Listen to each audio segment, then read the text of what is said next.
नाज़रीन गिरामी अस्सलामु अलैकुम वरहमतुल्लाहि वबरकातुहू। सीधी बात के ताज़ा तरीन प्राइम टाइम में आप लोगों का इस्तकबाल है। नाज़रीन गिरामी, मैं अंसार अज़ीज़ नदवी इस वक्त आप लोगों के सामने कुछ अहम तरीन ख़बरें, कुछ वायरल वीडियोस और कुछ तनकीदी तज्ज़िये लेकर के हाज़िर हुआ। तफसीलात में जाने से पहले आप लोगों से जो दरख्वास्त होती है उस पर तवज्जो करने की अपील करूँगा। नाज़रीन गिरामी, सबसे पहले इस वक्त मुख्तलिफ़ वीडियोस आ रहे हैं तिल अबीब में मची तबाही की, अलग अलग ज़राए से और कुछ मुसद्दिक़ा ज़राए, कुछ गैर मुसद्दिक़ा ज़राए से मिलने वाली ये वीडियोस के बारे में कुछ तफसील मैं आप लोगों के सामने रखते हुए आगे बढ़ूँगा। और शुरुआत में हम हिज़्बुल्लाह और इसराइल का ही तबसरा कर लेते हैं, फिर भारत की कुछ ख़बरों की जानिब बढ़ेंगे। सबसे पहले अलग अलग वीडियोस चेंज होगी। आप इस वीडियो को जो देख रहे हैं इसके बारे में पेश करते हुए बहुत सारे ज़राए ने दावा किया है कि हिज़्बुल्लाह ने साउथ हाइफा में मौजूद इसराइल का जो इलाका है पेट्रोकेमिकल प्लांट पर बहुत बड़ा हमला किया है, जिसकी वजह से बहुत बड़ी तबाही मची है। और आग के ये गोले और शोले और उड़ता हुआ धुआं और उसकी जो तपिश है उससे महसूस कर सकेंगे कि कितने बड़े पैमाने पर जो है इस वक्त ये लंबी तबाही मची हुई है। इसके अलावा जो तिल अबीब में हिज़्बुल्लाह की जानिब से या कुछ इलाक़ों के बारे में कल जो वैकेट करने के लिए कहा गया था लबनान के हिज़्बुल्लाह की जानिब से, उसकी जानिब से हमले होने और उन काबिज़ इलाक़ों में जो लबनान के बॉर्डर पर पाए जाते हैं वहाँ पर बड़े पैमाने पर तबाही मचने की खबरें आ रही हैं। ये जो तस्वीरें इस वक्त बदल रही हैं, ये तस्वीरें तिल अबीब में मौजूद फ़ौजी बेस की बताई जा रही हैं, जिसको जो है हिज़्बुल्लाह की जानिब से मारे गए मिसाइल या ड्रोन्स हमले में जो है बहुत बड़ी तबाही मची है। तो नाज़रीन गिरामी, मिन जुमला तौर पर जो अलग अलग तरह की वीडियोस लगातार कल से आ रहे हैं, अब ये वीडियो भी देखिए, ये पूरा का पूरा फ़ौजी बेस ही तबाह बर्बाद हो चुका है, यहाँ कोई चीज़ बाकी नहीं रही। और यहाँ पर जो है इस वीडियो में आप सेहूनी फ़ौजियों को भागते हुए, दौड़ते हुए, परेशान होते हुए भी देखा जा सकता है। तो ये तबाही के बाद का ये मंज़र है, तो आप अंदाज़ा लगा सकते हैं हिज़्बुल्लाह जो लगातार चाहे लबनान से हो या दीगर इलाक़ों से जो हमले हो रहे हैं वो अपने टारगेट पर पहुँच रहे हैं और तिल अबीब में तबाही मची हुई है, जिसका नतीजा ये है कि वहाँ के लोगों में इस वक्त बहुत ही ज़्यादा गुस्सा पाया जा रहा है। लोग अपने घरों को और शहरों को छोड़ करके भागने पर मजबूर हैं, कुछ लोग ज़ेर ज़मीन बंकर्स में रहने पर मजबूर हैं। इस तरह से इस वक्त पूरे के पूरे इसराइल में एक ऐसा डर और खौफ का माहौल बना हुआ है कि अपना सब कुछ ताकत का दावा करने के बावजूद वो वहाँ के अवाम को भरोसे पर नहीं ले रहा। यही वजह है कि आज ही आपके सामने वो खबर आई होगी कि किस तरह नेतन्याहू को एक प्रोग्राम में जो है वो वहाँ से भागना पड़ा, इसलिए कि वहाँ के लोग उसके खिलाफ नारे लगाते हुए तकरीर करने से रोक दिया था। इसराइली शहरियों ने तकरीब के दौरान वज़ीर आज़म नेतन्याहू के खिलाफ नारे लगाए। नेतन्याहू इसराइल में एक तकरीब से खिताब कर रहा था। इस दौरान हमास इसराइल की जंग में मारे जाने वाले इसराइलियों के अहलखाना ने उनके सामने एहतजाज शुरू किया। ये वीडियो इस वक्त सामने आई है और नेतन्याहू स्टेज पर खड़े तकरीर कर रहा था। इस दौरान इसराइली शहरी जो अचानक खड़े हो जाते हैं चीखने चिल्लाने की वजह से और कुछ शर्म तो करो ये कहने की वजह से वो बीच में ही तकरीर छोड़ करके फ़रार हो जाता है। तो नाज़रीन गिरामी, सूरत हाल इसराइल में भी बहुत भयानक बनी हुई है। उधर जुनूबी लबनान की बात करें तो इलाके सैदा में कल जो इसराइली बमबारी हुई है जालिम दहशतगर्दों की, उसमें 33 अफराद के शहीद होने और कई लोगों के ज़ख्मी होने की खबरें आ रही हैं। तो नाज़रीन गिरामी, लगातार फ़िज़ाई तौर पर बहुत बड़ा जो है ये जो बुज़दिल दरिंदा है वो आसमान से आता है, रिहायशी घरों पर बम बरसाता है और अपने आप को बड़ा जो है तीस मारका समझता है। ये बुज़दिल जो फ़ौज है, ये बुज़दिल जो कौम है, वो सिर्फ यही करने के लिए जो है जानी जाती है। बसूरत दीगर ज़मीनी सतह पर इस वक्त जो इसकी तबाही मची हुई है उसका अंदाज़ा नहीं लगा सकते। जैसे मिसाल के तौर पर आप देख लीजिएगा, कल तिल अबीब में जो ताकतवर रन ओवर ऑपरेशन हुआ, यानी कि जो ट्रक चढ़ाई गई, इसको रन ओवर ऑपरेशन कहा जाता है, उसमें हलाकतों की, जहन्नम हासिल होने वालों की तादाद में लगातार इजाफा हो रहा है। 6 सहयूनी के जहन्नम हासिल होने की मुसद्दिक़ा और पक्की खबरें हैं, जिसका एतराफ़ खुद सहयूनी कर रहे हैं। तो इसका मतलब यह है कि हलाकतों में जहन्नम हासिल होने वालों की तादाद में भी इजाफा हुआ है और ख़ुद इन लोगों के दावे के मुताबिक 50 लोग ज़ख्मी हुए, जिसमें कई लोगों की हालत बहुत ही नाजुक बनी हुई है। तो इससे हम खुद जो है अंदाज़ा लगा सकते हैं कि तिल अबीब में पेश आने वाला कल रन ओवर का ये ऑपरेशन जो है वो किस कदर कामयाब रहा था। इसके अलावा नाज़रीन गिरामी, इसराइली मईशत भी जो है हमास और हिजबुल्लाह से जंगों की वजह से पूरी तरह तबाह हो चुकी है। इसराइल के अखबार शायद नहीं लिख रहे होंगे, कर्ज़ों के बोझ में इस वक्त इसराइली मईशत का दम घुट रहा है और इस कदर दबा हुआ है कि जिसकी कोई इंतहा नहीं है। हज़ारों फ़िज़ाई हमले, अपने फ़िज़ाई दिफाई निज़ाम पर लाखों डॉलर खर्च किए ताकि मीज़ाइलों और ड्रोन हमलों को रोका जा सके। इसराइली हुकूमत का तखमीना है कि हमास और हिजबुल्लाह के ख़िलाफ़ जो जंगें उसने शुरू कर रही, जंगें नहीं, ये तो कत्लेआम है, दरिंदगी है, दहशतगर्दी है। इसकी कीमत मजमूई तौर पर 60 अरब डॉलर तक पहुँच सकती है। ऐसे में इसराइली मईशत पर इन जंगों के असरात वाज़े होना शुरू हो चुके हैं और जंगों की कीमत क्या अदा करनी पड़ रही है। वह इसराइली वज़ीर ख़जाना बज़ालिल समोत्रच ने इसराइली असम्बली को सितंबर 2024 में बताया था कि इसराइली तारीख की सबसे तवील और महंगी जंग है। उसने कहा था कि जंग का खर्चा 54 अरब से 68 अरब डॉलर तक हो सकता है। इसराइल की जानिब से लबनान पर बमबारी और फिर जनूबी लबनान पर ज़मीनी हमले के साथ साथ ईरान के खिलाफ मिसाइल हमले इस कीमत को मज़ीद बढ़ा देंगे। बरतानिया की शीफील्ड हॉलम यूनिवर्सिटी के माहिर मईशत डॉक्टर अमर का कहना है कि जंग में वसाअत के बाद लागत का तखमीना 93 अरब डॉलर तक पहुंच सकता है। अगर ये जंग 2025 में जारी रहती है, ये इसराइल की सालाना आमदनी का छठा हिस्सा होगा, जो मजमूई तौर पर 530 अरब डॉलर होता है। तो नाज़रीन गिरामी, इस तरह से पूरी तरह से, बल्कि बहुत सारी इसकी तफसीलात आ रही हैं, पूरी तरह से अपने फ़ौजियों को भी जहन्नम वासिल करवा रहा है, मईशत भी इसकी तबाहाली पर है। लेकिन किस तरह से ये इस वक्त जो है आम मुसलमानों के साथ खून की होली खेल रहा है, ये आप लोगों के सामने है। ये बच्ची एक स्कूल के पास बिस्किट्स के लिए इस्तेमाल जो है इंतज़ार कर रही थी, तो इस मासूम से बच्ची को ये जालिम दरिंदे जो है वो शहीद कर देते हैं।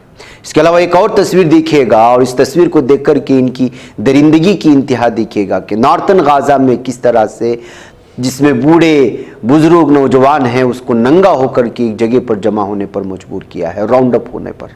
जालिम दहशत सहनी दरिंदों की दरिंदगी की इंतहा है जो इस वक्त गज़ा के पट्टी में मुसलमानों के साथ किए जा रहे हैं और अलग अलग तस्वीरें के इस तरह से सामने आने का लगातार सिलसिला इस वक्त जारी है। नाज़रीन गिरामी, तो ये कुछ तफसीलात थी मशरिक़ वस्ता की और वहाँ की जो आप लोगों के सामने रखी गई। आइए अब आगे बढ़ते हैं और भारत की कुछ खबरों पर नज़रें कर लेते हैं। सबसे पहले कि भारत में अगर बीजेपी की हुकूमत है और आप हिंदुत्व ज़हनियत के हामिल लोगों के ख़िलाफ़ कोई कार्रवाई करते हैं तो फिर आप किसी भी धर्म से ताल्लुक़ रखते हो, आपको छोड़ा नहीं जाएगा। मिसाल के तौर पर अमित मलिक, सब इंस्पेक्टर सौरभ यादव, जो बीजेपी वर्कर्स को पुलिस स्टेशन तक मीरू में जिन्होंने जो है चेस किया, यही वीडियो है उसकी।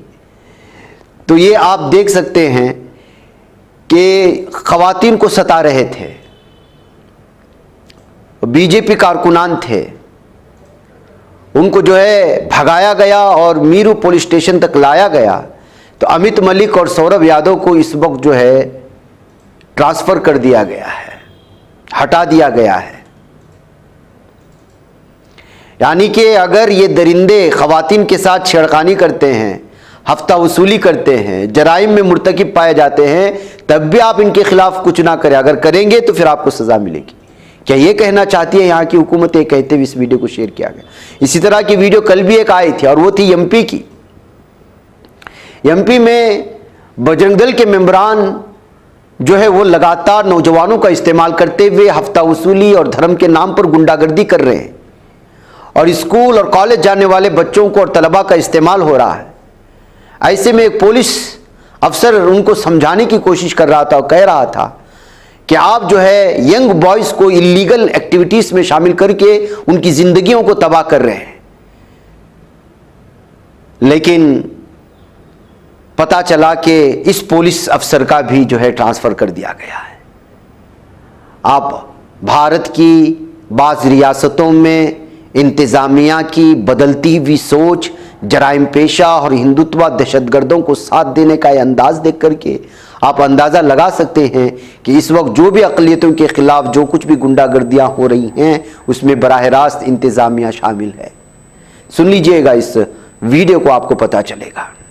क्या तो इनको इनकी कैसे मैं पता? बता दूं, मैं तुम्हारे सुन ले क्या है मतलब किस पर हम बात ऐसे कर रहे हैं? करूंगा क्यों क्योंकि तुम है ना इन बच्चों का भविष्य खराब कर रहे हो। कोई बच्चों का भविष्य बता दे रहा हूं, बच्चों का सुनो भविष्य मेरी खराब बात। हो रहा है क्या? ऐसा हो रहा है बच्चों का भविष्य खराब? सुन ले भाई, नाज़रीन गिरामी, शायद झूठ फैलाना बीजेपी मेंबरान का हिंदुत्व जहनियत के हामिल लोगों का जो है एक शेवा बन चुका है और मीडिया इस पर चिल्लाता भी नहीं है। पाकिस्तान की वीडियो पोस्ट करके कर्नाटक का एक सूलीबड़े नामी एक शख्स चक्रवर्ती जो हमेशा नफरत फैलाता है, झूठ फैलाना इसका काम है, मनगढ़ंत कहानियां सुना सुना करके बेवकूफ़ बनाता है, कन्नड़ा में बोलने की थोड़ी सी सकत अल्लाह ने दिया है इसको, तो लगातार झूठ फैलाता है। अब देखिए पाकिस्तान में पेश आने वाले हादसे को पेश करके भारत रेल दुरंता कह करके उसको अलग अंदाज में कांग्रेस हुकूमत को बदनाम करने की कोशिश करते हुए ट्वीट कर दिया था। क्या यहाँ की पुलिस इसके खिलाफ मामला दर्ज करेगी? इस बात का मुतालबा करते हुए जो है इस वक्त जो है इसके खिलाफ मामला दर्ज करने की अपील की जा रही है। और गुजरात एटीएस ने पंकज कोटिया नामी पोरबंदर इलाके से एक शख्स को गिरफ्तार किया। इसका नाम क्या है? पंकज कोटिया, पोरबंदर से। क्यों गिरफ्तार किया? इसलिए कि ये एक खातून पाकिस्तान से जिसका ताल्लुक रखती है उसको सेंसिटिव इंफॉर्मेशन शेयर कर रहा था। सेंसिटिव मतलब जो है भारत के सिक्योरिटी से वाबस्ता, और आपको मालूम होना चाहिए कि पाकिस्तान से वाबस्ता जो ख़वातीन स्पाई होती हैं, जासूस, वो जो है यहाँ के इस तरह के लोगों को जो फ़ौज में होते हैं या फिर इस तरह के जो है बेस में काम करते हैं, शोबों में काम करते हैं, जहां बराह रास्त फौजियों के सिलसिले में या फिर जो है दीगर जो सिक्योरिटी के सतह की होते हैं वहां की उनको इंफॉर्मेशन होती हैं, तो उनको फेसबुक के ज़रिए से, इंस्टाग्राम के ज़रिए से जो है हनी ट्रैप के ज़रिए से फंसा करके उनसे इंफॉर्मेशन कलेक्ट करने की कोशिशें होती हैं।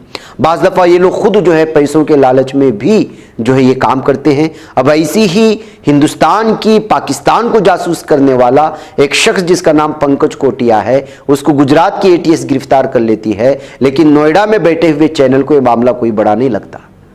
इस पर भोंकते नहीं, चिल्लाते नहीं, डिबेट नहीं करते। वजह उसकी यह है कि इसका नाम पंकज कोटिया है। अगर यहाँ पर कोई शेख खान या पठान होता तो ज़रूर जो है 3-3 दिन तक इस पर डिबेट होकर के पूरी मुस्लिम कौम को गद्दार साबित करने की कोशिश यहाँ के मीडिया करते, कहते हुए जो है इस पर तबसरे करने और मीडिया को आड़े हाथों लेने की कोशिश कर रहे हैं।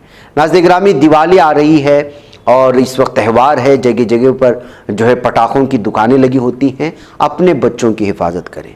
ये जो पूरा का पूरा एक बहुत बड़ा जो है फैक्ट्री लगाई होती हैं, दुकानें लगाई होती हैं, रत्ती सी भी चूक होती है तो पूरी की पूरी दुकानें तहस नहस हो जाती हैं और ख़रीदार करने वाले वहाँ पर जो पहुँच जाते हैं। ऐसे में अब दिवाली के मौके पर आपको इस तरह की दुकानें लगेंगी।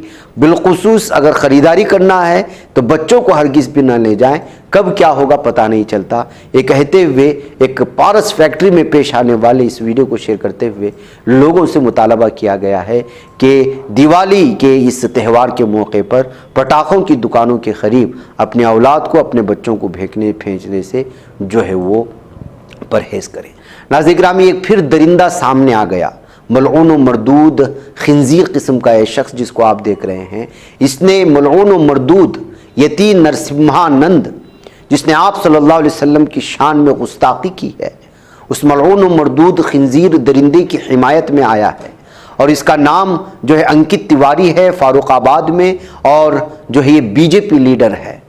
अब इसके खिलाफ भी एफआईआर दर्ज करने की बातें की जा रही है। ये वीडियो हम सुना नहीं सकते इसलिए कि इस दरिंदे ने, इस जो है खिंजीर ने फिर से यती नरसिंहानंद जैसे मलऊन व मरदूद खिंजीर का सपोर्ट करते हुए आप सल्लल्लाहु अलैहि वसल्लम की शान में गुस्ताखी करने की कोशिश की है। इसकी वीडियो पाई जा रही है। इसकी वीडियो दिखा करके इसके खिलाफ भी जगह जगह पर एहतिजाज करने और इसके खिलाफ मामला दर्ज करने की ज़रूरत है, ये कहते हुए जो है इस वक्त इस वीडियो को भी शेयर करने की कोशिशें हुई हैं। नाज़रीन गिरामी, रशिया में एक जगह आती है व्लादिमीर, वहाँ पर जो है एक मुस्लिम स्कूल लड़की को हिजाब पहनने पर बैन कर दिए जाने के बाद अब ये मामला अलग अलग तरह से जो है सुर्खियों में सामने आ रहा है। चूँकि आप जानते हैं कि रशिया में इस तरह का कोई ख़ास हिजाब से दुश्मनी के मामले अभी तक सामने नहीं आए हैं। रशिया अक्सर जो है वो मुस्लिम ममालिक का सपोर्टर माना जाता है और जो है वो साथ देने वाला माना जाता है। ऐसे में व्लादिमीर जैसे इलाके में एक मुस्लिम लड़की को जो है हिजाब पहनने से इनकार करने पर, पाबंदी लगाए जाने पर अब जो है अलग तरह से इस खबर को पेश करने की कोशिशें हो रही हैं। अब इसकी हकीकत क्या है और क्यों इस तरह का फैसला रशिया के शहर में लिया गया, उसको लेकर के भी तफसीलात सामने आ रही हैं। तो नाज़रीन, हिंदुत्ववादियों ने मुसलमानों के ख़िलाफ़ जहन को इस तरह से मसमूम कर दिया है कि उर्दू से भी नफ़रत का इजहार होने लगा है। इसकी एक मिसाल हाल ही में सामने आई। Lady Shri Ram LSR college के सालाना दिवाली मेले के उर्दू नाम ने भी तनाज़े को जन्म दिया, क्योंकि दाएं बाजू के हामियों ने इदारे पर हिंदू त्यौहार के जश्न को इस्लामाइज करने का इल्ज़ाम लगाया। LSR का national service scheme NSCL division पिछले कई सालों से नूर के नाम से सालाना दिवाली मेले का इनेकाद कर रहा है। ये प्रोग्राम बेदारी और कम्युनिटी की शमूलियत को फ़रोग़ देने के लिए मुख्तलिफ गैर मुनाफ़े बख्श तंजीमों के साथ ताउन करता है। इस साल सरकारी थीम नज़्मे बहार रोशनी के लिए दुआ थी। एक पोस्टर के मुताबिक इस साल के मेले का मकसद छोटे कारोबारियों और ख़वातीन के ज़ेर इंतज़ाम चलने वाले इदारों को उजागर करना था। ताहम थीम ने सोशल मीडिया पर गम गुस्से को जन्म दिया। बहुत से सारिफी ने LSR पर जोर दिया कि वो लफ्ज़ नूर को दिवाली से बदल दे। कर्नाटक से ताल्लुक़ रखने वाले 3 कारकुनों ने प्रिंसिपल सुमन शर्मा को भी ख़त लिखा, जिसमें कॉलेज पर तकरीब के पोस्टरों से लफ्ज़ दिवाली को मुकम्मल तौर पर हटाने का इल्ज़ाम लगाया। ये ईमेल BJP की इक़्तिसादी सेल के साबिक़ रुकन सिन्हा अशरवा अखिल भारतीय हिंदू महासभा का इंचार्ज व JBG की तरफ से है और विश्व हिंदू परिषद के अहदेदार रोहित यानी इसको लिखा है। तो नाज़रीन, कहाँ और किस किस तरह से ये हिंदुत्व ज़हनियत के हामिल लोग घुसे पड़े हैं और नफ़रत का माहौल किस अंदाज में पेश किया जाता है, उसकी ये ताज़ा मिसाल है। नाज़रीन, चलते चलते 2 और ख़बरें आप लोगों के सामने रखते हुए इसमें मीडिया का माइंडसेट आपको बताना चाहता हूँ। सबसे पहले खबर आपको आती है कानपुर से। VVIP एरिया से एक खातून की बॉडी को जो है एक लाश को तलाश कर लिया जाता है और ये खातून गुज़िश्ता 4 महीने से लापता थी और इसका ताल्लुक़ था यूपी से। और फिर उसके बाद पता चला कि इसको जिम ट्रेनर जो ग्रीन पार्क एरिया में मौजूद है, विमल सोनी उसका नाम है, वो उसको जान से मार देता है और कानपुर के VVIP एरिया के घर में रख देता है। एक बिजनेसमैन की एक बीवी थी। बहरकैफ ये तो जाहिर सी बात है कि कत्ल व गारतगिरी इस वक्त भारत में कोई नई बात नहीं है। रियासत के बल्कि पूरे भारत के मुख्तलिफ रियासतों में कई ऐसी खबरें आती हैं जहां कत्ल व गारतगिरी जराइम पेशे की इंतहा होती है। यहाँ असल ये बताना था कि यहाँ जो कत्ल हुआ है उस कत्ल की हेडिंग जो दी जा रही है, NDTV जैसे इसने जो है हेडिंग दिया है कि जिम ट्रेनर ने इसका कत्ल किया, जबकि इसका नाम क्या था, विमल सोनी। विमल सोनी लिखता तो पता चलता कि हिंदू ने कत्ल किया है, तो इसने जिम ट्रेनर कहकर के इस मामले को दबा दिया। इससे पहले ऐसे ही मामला आया था, तो जहां पर जो है उस खाती का नाम मुसलमान होने की वजह से न सिर्फ नाम लिया था बल्कि उर्फ भी लिख दिया था। अब एक और खबर इसी तरह की आई, इसको टाइम्स ऑफ इंडिया ने शाये किया था। आगरा के होटल के ओनर के एक बेटे ने 13 साला लड़की को न सिर्फ किडनैप करता है बल्कि रेप कर देता है, वो भी गन पॉइंट पर। और इसकी सुर्खी भी टाइम्स ऑफ इंडिया ही नहीं, अक्सर अखबारात ने इसी तरह दिया है और वहां पर भी जो है उसकी शनाख्त नहीं बताई गई। अब अंदाजा लगा सकते हैं, फतेहाबाद रोड में होटल मौजूद है। 13 साला लड़की को फतेहाबाद रोड की उस होटल में उसको अगवा करके रखता है गन पॉइंट पर। और आपको मालूम होना चाहिए कि इसका नाम राकेश राजपूत है, जो दुर्गा कॉम्प्लेक्स में रहता है। उस लड़की को अपने बाप के होटल में जॉब दिलाने का झांसा देकर के बुलाता है और फिर उसके साथ ये सब कुछ कर जाता है। तो किस तरह की सुर्खी देना चाहिए था? सुर्खी ये देना चाहिए था कि राकेश राजपूत ने 13 साला लड़की को एक होटल में गन पॉइंट पर रखकर के उसके साथ रेप किया, लेकिन नहीं, चूंकि नाम मुसलमानों का नहीं है तो चाहे टाइम्स ऑफ इंडिया हो, NDTV हो, अलग अंदाज में देकर इस मामले को और ही तरह से पेश करने की कोशिश करता है। इस वजह से सोशल मीडिया में इन तमाम चीज़ों को शेयर करते हुए मीडिया की इस जो है असबियत को पेश करने की कोशिशें हुई हैं। वह नाज़रीन गिरामी, मुझे इजाज़त दें। अस्सलामु अलैकुम वरहमतुल्लाहि वबरकातुहू। बच पाता है कोई सहाफ़ी की निगाहों से, मिलाता है ये लोगों को मोहब्बत की पनाहों से। करम और दर्द मंदी का है एक संसार, सीधी बात अज़ीमत जुर्अतो हिम्मत का है इज़हार, सीधी बात अज़ीमत जुर्अतो हिम्मत का है इज़हार, सीधी बात। ये चैनल हक निगर बनकर कुचल देता है फितनों को,